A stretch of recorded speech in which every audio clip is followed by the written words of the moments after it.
This false prophet don't talk to the green gods. I should know, 'cause they told me they don't like him. He smells right funny. He's got some crazy funk about him, alright. Go and kill the Git and all of his mates, and get my mask back off him. They nicked it, and I want it back. Wah!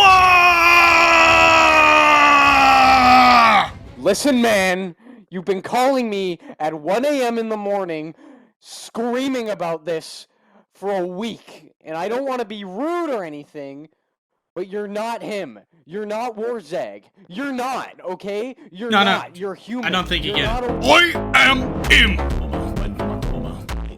Wurrzag in Warhammer Fantasy was the Great Green Prophet of Gork and Mork. I say was because he died. Oh, I'm sorry, I just miss him so much. But in Warhammer Total War, you get to become Wurrzag and control his armies in a campaign. It's emblematic of the orcs and their theming. You are him, and he is you now. You're a prophetic orc wizard that does silly little jigs that tries to unite all the orc tribes under one banner and cover the world in a great green tide. No diplomacy and no quarter, unless you like accepting bribes and telling other people that they're I, and you won't be destroying them, for now at least. Because that's the way of the orc. Being a club in a world of swords and bows, no thinking, only running at things and getting in a scrap until it's dead. Wurrzag is a tribal orc shaman starting in the Badlands, where most of the orc tribes reside. This is great, because if you defeat the faction leader of an orc faction, you straight up just take it over.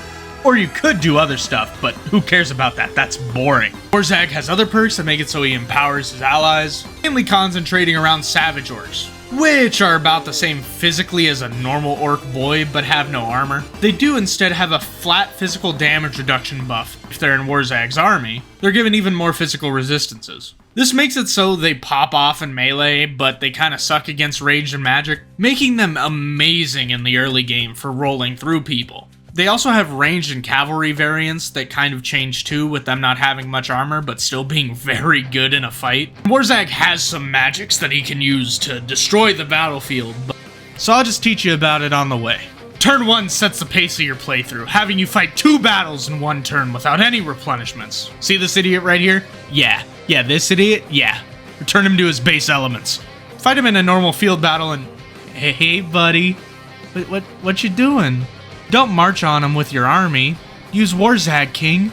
Look at him and his spells. Vindictive Glare is great for single targets, or Brain Burster for larger formations. Both of them aggro and blow up enemies that just want to stick in place during a field battle. It's like poking them with a stick, and this way you can make them run into you. Also look at Wurrzag's Effigy of the Git that stuns single targets in place, and also do damage over time to them, making the enemy lords easy to isolate, subsequently destroy. Make sure that you're using your cavalry to get at some of the archer units or to flank, and basically do this 2 times in a row, with the second time being a little bit harder. If your map looks like this, great job Pookie Bear, keep it up. Confederate with the T-Snatches to get a new settlement and place a new lord there and start building up that army. Give him some normal boys and goblin archers. The way you'll be moving generally in the next 15 turns kinda looks like this horseshoe wormy dealy, making you gain lots of gold, lots of troops, and also getting powerful enough to reclaim your baleful mask. During phase 2, a nice little silly ogre army should have rolled up towards your domain, raiding the land and taking some of your gold. Use your new army that you just made with the help of the settlement's garrison to destroy them,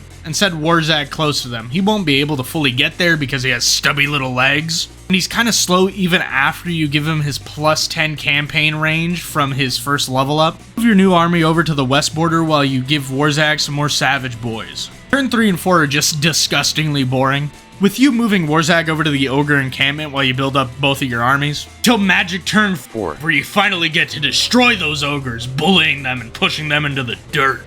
I mean, it was their fault for having the amazing idea of being ever so slightly in the way of our empire. Dumb gits. This ogre army will be a little bit larger than the one you first fought. They are overall tankier and do more damage than a normal orc. The issue is that there's not a lot of them.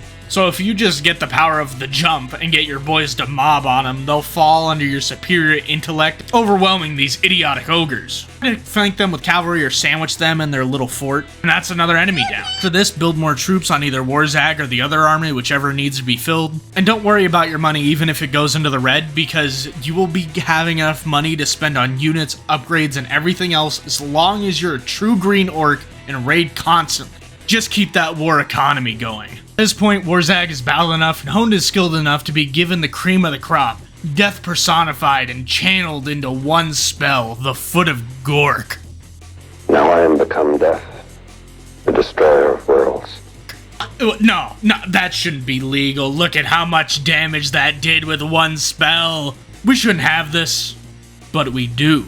The Foot of Gork is a great and go-to weapon of mass destruction, being able to destroy a sizable portion of a unit or two at the start of a fight, and turn the tides when both sides of infantry start to congeal in a fight, grouping together. This destructive power costs a whole lot of magics to use, but it's a pure mean green force, with you being able to use it about 2 or 3 times if you want to use it exclusively, and because of how good it is, you honestly might want to. Send Wurrzag near your border at Dok Karaz and your second army near the border at Stonemine Tower. Start of turn 5, your assault on the Scabby Eye begins. Your orc neighbors to the north. Declare war on them with your 2 different armies, battle at Stonemine Tower and Dok Karaz. Both will outnumber their enemies and easily steamroll through them. Both should fall with little resistance though, mainly because of the savage whooping that savage orc boys hand out to other orcs. Besides that, your turn's over. Just make sure to upgrade your settlements, and go for recruitment size at your home province and build your second army up. And end your turn. March both of your armies towards Wurrzag Var. If you're lucky, maybe Spite Backstabber will try to go towards Dok Karaz, and if he does, turn around and destroy him. And confederate with the Scabby Eye. This will save you a lot of time, and maybe giving you an army to fool around with. In my playthrough, this didn't happen though, because I'm Gork and Mork's strongest warrior who gets their toughest battles. Confederate with the Scabby Eye is also a double-edged sword though. Your own boys will be ahead of schedule, but they won't be as powerful because they won't have enough XP. And it's very important for Wurrzag to get a lot of levels because of his spells. So choose the easy way if you really want to, but I think I would recommend towards fighting like an orc, because you're there for the love of the fight. Overall, this is a very boring turn if Spite Backstabber doesn't show up. No confederations or battles or anything, just move your armies and save up your scrap. Let Wurrzag siege the city of Wurrzag Var while your other armies move in closer to assist him, making it so the inhabitants there are a little tired out. Oh, there's also an army that mutinied in the Badlands? Huh. That can't be good. On turn 7, you have to face your first city siege battle, which sucks, but what's even worse is the dwarves. I hate you! I hate you so much! I hate you! I hate you! Ah! Seriously though, these grudge-bearing longbeards are the antithesis to you. While you try to be as aggressive as possible, the dwarves prefer to sit back and make your armies rout because of their armored slow melee units and their hard-hitting destructive ranged units. The only thing you can truly do against dwarves are run at them like the true glue drinker you are and just try to obliterate them, especially if they have the ranged advantage. If you're trying to take the long game against an army of dwarves, you've already lost. The first time you fight them too sucks because they will be in their warm defenses of a city and you will be running at them and trying to destroy their walls, sending orcs to climb up them, while Wurrzag's other heroes and cavalry try to get at the gates. Hold on to your magic powers and use them once the fight starts. And put your army on the other side of the map compared to where your reinforcements are going to be coming from to divide their forces and attention that are already outnumbered. And this will make it so your first city battle is not only a win, but also like 15 minutes long. This will be your most hard-fought fight so far, but your boys should be able to pull a win out of this, getting probably a decisive victory if you're playing your cards right. For the next 3 turns, you should be mopping up the trash you've had to deal with for the past few turns, spreading Wurrzag and your other lord out, while bulking up your third army to deal with the traitor army, and making it primarily out of orc boys and goblin archers, which should be able to get rid of those traitors easily. Fight the last of the Scabby Eye in a battle that I totally didn't have to auto-resolve because I lost the battle if I tried to do it in real time, and confederate with them. And send Wurrzag to deal with the last part of that dwarf settlement. By this time, if you look at the top, there should be a red bar. This is your wall, and you should have it ready and filled by this time, ready to obliterate any faction that is your closest direct issue. Walling makes it so your armies have some enhanced melee or range damage, dependent on your choice, as well as making it so you have a backed up secondary army to every army you have. Move Wurrzag close to Kazakarak 8 Peaks and rush them down in a battle that's very close to the taking of Wurrzag Var, but a little bit more hard fought. Fight it pretty much the same way using your Wa as your secondary army, but your Wa just empowers everything, making the fall of the dwarfs inevitable.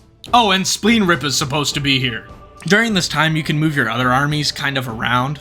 with one staying near the capital just to make sure if any armies tried to declare war on me, nothing happens. Which is good because apparently these pack of beastmen want to fight me. And send your other army near where Grimgor's old stomping grounds were, to prepare for more battles that will come sooner or later. Run down Thorgrim Grudgebearer in a fight that involved Wurrzag shooting down a helicopter with his mind by praying to the gods, Orc and Mork. That will make Thorgrim so pissed off that he'll run at you without any artillery, destroying him and his army in a long-winded fight, and taking his settlement. All that's left of Thorgrim's empire was one last settlement that another Orc clan took that I wanted to be friends with for the time being, so you guys are okay for now, but you did take my settlement. But it's okay because with all the powers you gained and the army you have amassed, you can now get your baleful mask back. Atop a plateau in the Badlands, a goblin shaman claiming to be the prophet of Gork and Mork stole away Wurrzag's mask.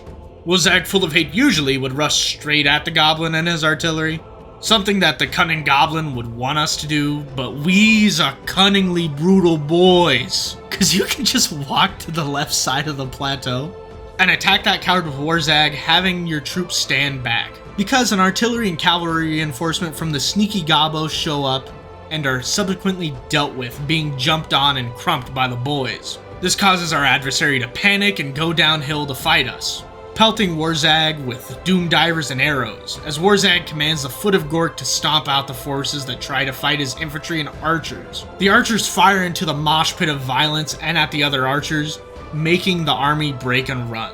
And now the mask is yours, hissing with shocking green bolts of hatred. Oh cool, it comes with some perks too. You get 10% off the maintenance fee for your armies if they're savage boys. You're more resistant to espionage and hero units trying to do things to your army. And physical attacks now tink off your noggin with the amount of armor you have. Vindictive Glare is now an active ability instead of a spell, making it free, while still having a cooldown as an active ability. With this in your hands, you now have the power to rule the Badlands and maybe eventually the world. And nothing will stand in your way ever again. Maybe. Hey, thank you for watching the video this far. If you're still for some reason watching this outro, I'm gonna ask something of you. I spent a super duper long time editing this together, so if you like this video, make sure to like and subscribe so you can see more videos like it, and or just share it to a friend who might like it. Thank you in advance, and I'll hopefully see you in the next video.